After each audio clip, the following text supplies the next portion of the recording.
বন্ধুরা good morning. এই যে ডাল বসিয়ে দিয়েছি, ডাল ভাত রান্না করতে বসিয়ে দিয়েছি কারণ মেয়ে খেয়ে স্কুলে যাবে। আর হচ্ছে এদিকে আমি বিছানা গুছিয়ে নিয়েছি, ফুলটাও তুলে নিয়েছি। তা আজকের গুড মর্নিং ব্লগটা এখান থেকে শুরু করছি।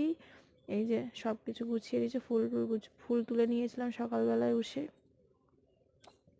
কারণ ফুলগুলোতে একটু জল দিয়ে রেখেছি। তারপরে গাছেও চাল ধোয়া জল দিয়ে দিয়েছি, চাল ধোয়া জল দিলে নাকি গাছগুলো ভালো হবে, তাই জল দিয়ে দিয়েছি। দিয়ে আজকের ব্লগ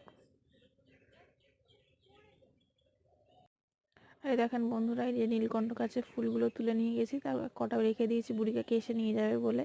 আর এই দেখো বন্ধুরা, আমার গাছে কিন্তু গোলাপ গাছে কিন্তু এরকম ধরনের পাতাগুলো হয়েছে। এখানে কিন্তু 9টাও পাতা রয়েছে, 6টাও পাতা রয়েছে, আবার দেখছি 7টাও পাতা রয়েছে। আর কীরকম মানে আমি সেগুলো তুলে ফেলে দিয়েছি, তো দেখাতে পারিনি তোমাদেরকে। তা তোমরা জানিও আমার গোলাপ গাছে ফুল হবে কি না।